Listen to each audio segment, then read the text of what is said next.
করে রিয়েল লাইফে বলতে পারে না কাউকে, ওই জন্য ফ্রাস্ট্রেশন ওখানে মার্ক করে। সব সময় আমি একটা কথা বলবো, এরকম না যে তুমি তোমার কমেন্টেটরদেরকে ইগনোর করো, কমেন্ট তুমি পড়ো, সবই পড়ো। নেগেটিভ কমেন্টে যতটা এফেক্ট হচ্ছে, পজিটিভ কমেন্টও এফেক্ট হতে শেখো। আমি এটা বলবো না নেগেটিভটাকে ইগনোর করো, কিন্তু যতটা নেগেটিভ এফেক্ট হচ্ছে না ততটাই পজিটিভে হোক।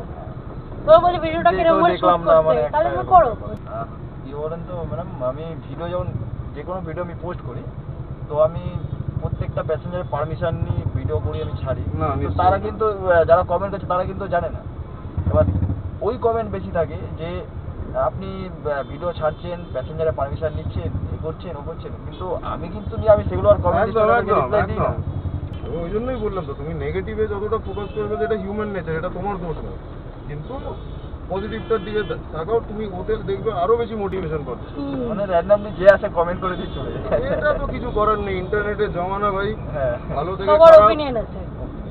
তুমি কি বলছো ভাই, আমরা ক্রিকেট খেলা দেখে বসে আমি বসে কোহলিকে জ্ঞান দিই না, তুই এবার বাবা মিস করে গেলি, তাহলে বলো আমি কি কোহলিকে বলার যোগ্য? কিন্তু ওটাই আর কি, আমার ফ্রাস্ট্রেশন আমি ওকে বলছি, কারণ আমি নিজে ওখানে খেলতে পারছি না, আমার বউ অনুষ্কা শর্মা না, ওদের কথা বলছি। নিজের প্রজেক্টকে নিজে প্রজেকশন এক্স্যাক্টলি, তো এইগুলো তো এফেক্ট হবে না। নিজে এটা করতে পারে না সেটাই লোককে বলে।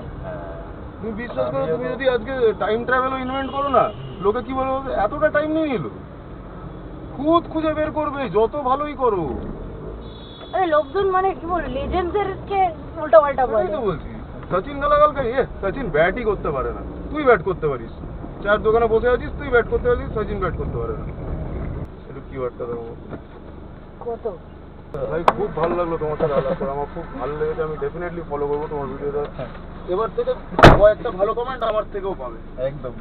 প্লিজ কাজটা কন্টিনিউ করো, এগুলো ছাড়বে না।